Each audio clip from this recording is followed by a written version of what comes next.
All right. We'd like to welcome everybody to the Tupelo Music Academy vlogcast. Today, this is um, being recorded here at my home church. And today, we got a special guest with us. If you can see the sign, we have Mr. J.R. Green, who's going to be with us today. We are really excited.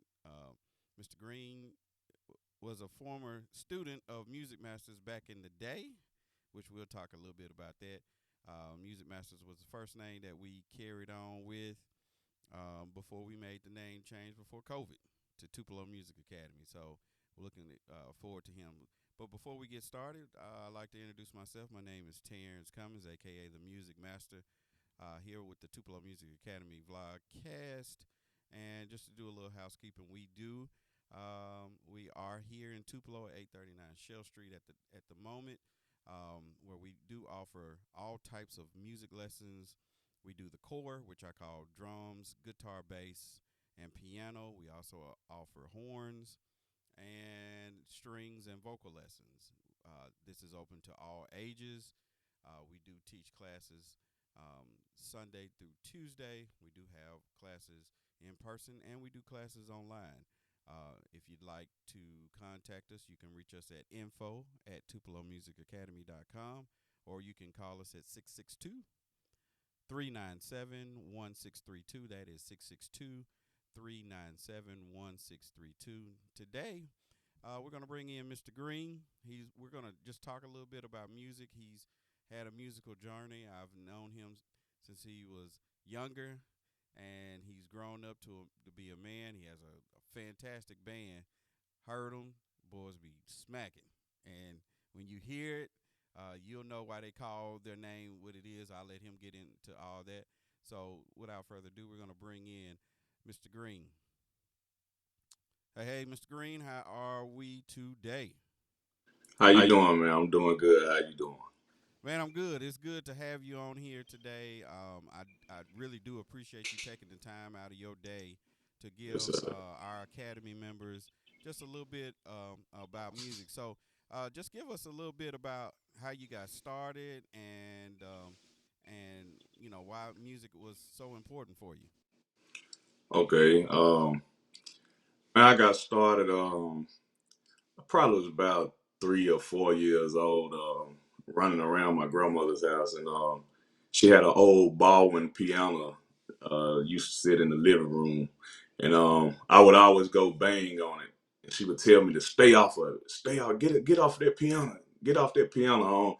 I don't know what was so special about the piano, but I just loved the piano. So I I would do that, and then she ended up giving me lessons because I wouldn't leave the piano alone even when she told me to. So she ended up giving me lessons, and I got to loving the piano. Ray Charles is like my favorite musician, my favorite singer, all that above. And I got into music. Really, I kept it going. Music really, saved my life, saved me from a lot of things.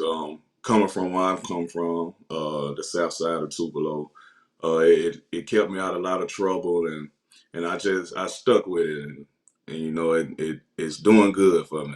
Hey, and that's what's up. I didn't. Now that's one story I didn't know. I didn't know that you had, you was with your grandmother and had you going on there. So that was a good origin story. A Yes, lot of sir. times, I know parents come in, they talk.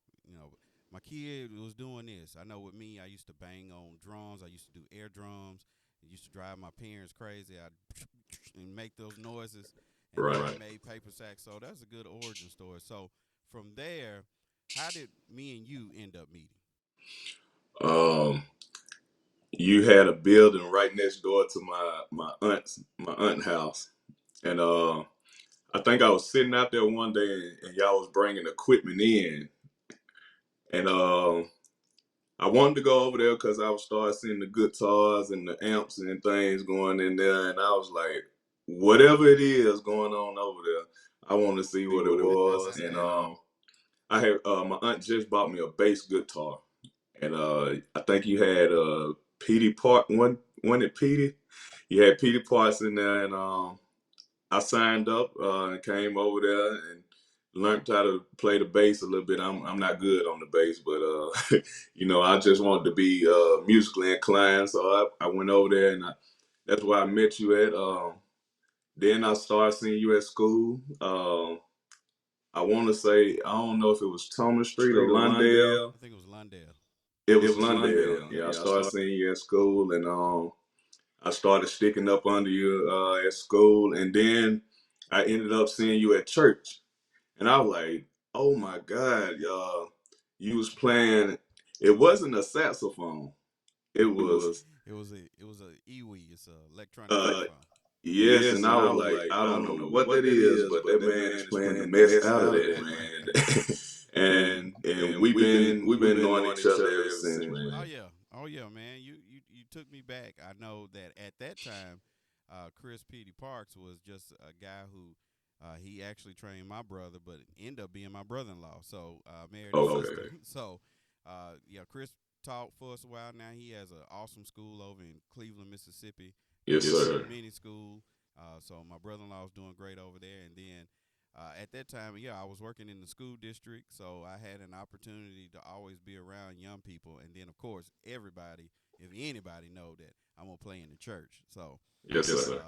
I was always playing, but I always the thing I saw with you was you were always around music, no matter what. Yes, Yes, sir. sir. You was Yes, around Yes, sir. sir. music, and students like that, I ain't mind them being around. I ain't, Yes, Yes, sir. sir. come on around, cause I mean I was that guy. Yes, I Yes, sir. sir. had different people that I was around that I just like. Okay, if some music going on, I know I got a couple people around here that I used to if they gonna play some music, let me go. I'm Yes, Yes, sir. sir. That's where I'm at.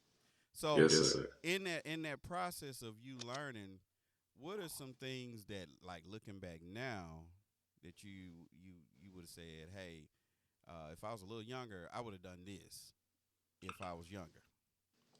I would most definitely pay more attention um, uh, to get more understanding of music because I got to a certain level and it's just like I stopped, you know, like I got comfortable in my own little way or whatever. But Yeah, that's I exactly. mean, it happens sometimes.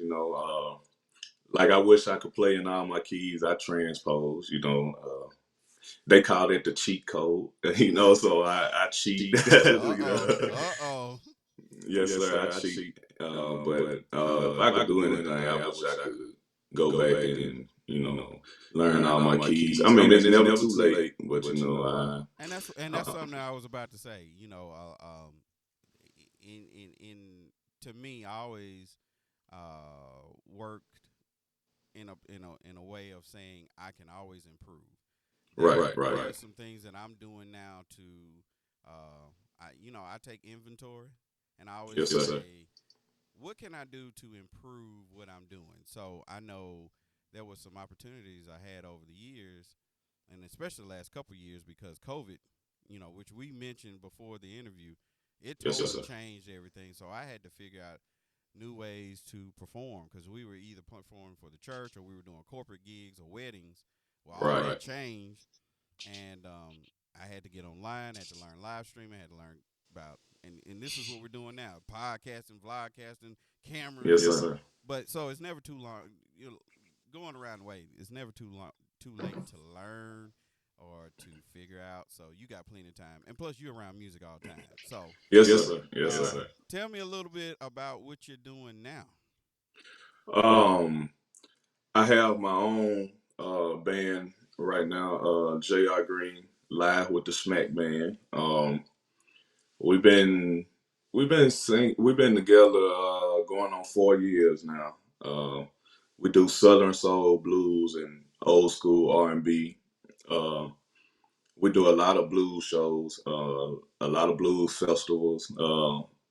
We've been blessed to share the stage with big artists like Bobby Rush, um, Calvin Richardson, the PC Band, like which is one of my favorite bands out here right now. The Cuz Band, which Which is is Peter Peter Parks' Parks' band, band. Oh yeah. we We share share with with him. The Crossroad Band, which is another one of my favorite bands from right here in the hometown. And you know, the schedule is getting pretty busy, and I thank God for that. And we just trying to keep pushing, trying to keep smacking out here, man. Well, I mean, I enjoyed. I've heard you at a couple places. Love the energy. Love what y'all bring to the table. Always. Appreciate A lot of times, you see musicians around, and some musicians don't share in the love.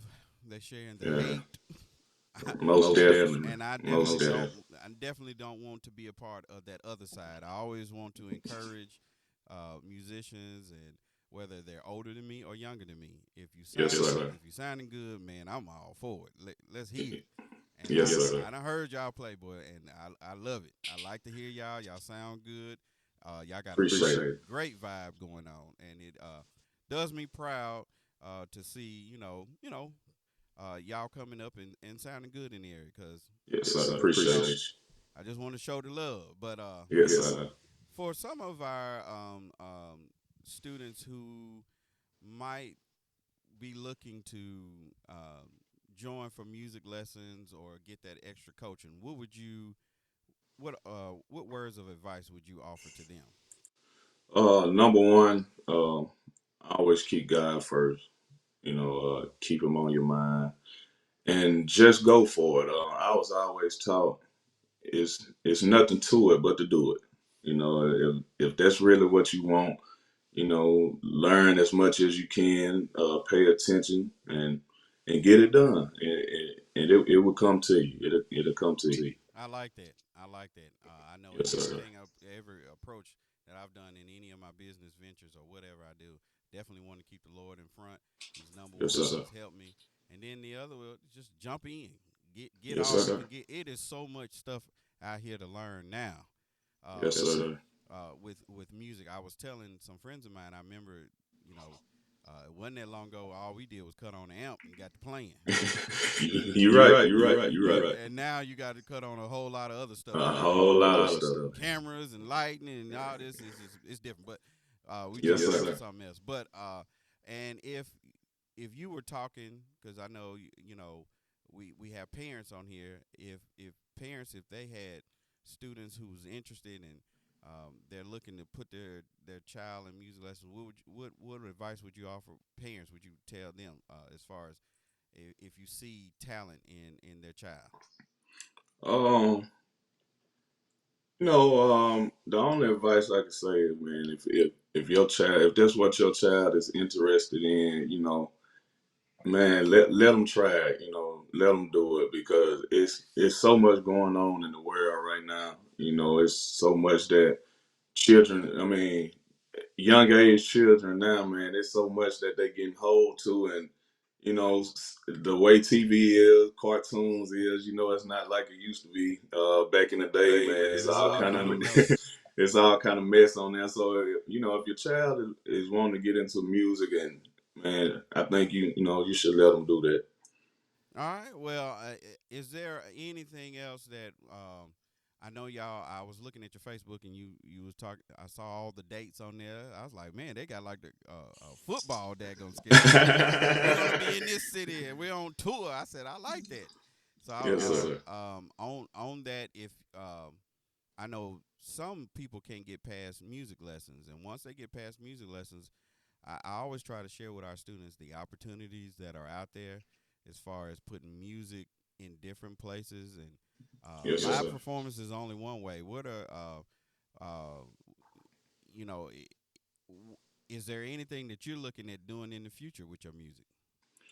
Um, I most definitely want to take it farther than where it is now. I'm just like you. I'm getting into all the digital and cameras and things. I want to be different. I'm not gonna say I want to change the game, but I pray that one day I could be a game changer. You know, I like that. and, yeah, and just spread love. Most definitely stay humble at what we do. But that's basically it. Well, man, I definitely appreciate your time. This was Appreciate you. a great interview. I just wanted to share a little bit about J.R. Green and the Smack Band and just your origin and a little bit about music. And, we want to share these pieces with our community to let us know, let people know that, we all talk and, we all Yes, are sir. supporting one another. So I definitely appreciate your time, man. I And appreciate you. and hold on the line right quick. I'm gonna do the ending here, and I definitely appreciate you. You can hold on for a second, and we'll be right back. Okay, appreciate you. All right, we appreciate Mr. Green coming in today. Um, like I said, J.R. Green and the Smack Band. Check them out on Facebook. Uh, Boys is popping. They are what the band says, smacking. So, uh, with Tupelo Music Academy, like we said, hey, if you're looking for music lessons in the core, drums, piano, guitar and bass, along with the horns, vocals, uh, we are here in the community. You can give us a call here in Tupelo at 662-397-1632. That is 662-397-1632. Or shoot us an email, info at tupelomusicacademy.com. That is info at tupelomusicacademy.com. Along with our Facebook page, it is Facebook.com/Tupelo Music Academy. We do have our newsletter that goes out every month. And just we wanted to put out some information. I'm a little tongue tied. Information and share some love of music in our community. So I want to thank Mr. Green again for coming on. And this has been another Tupelo Music Academy vlogcast. Y'all be blessed.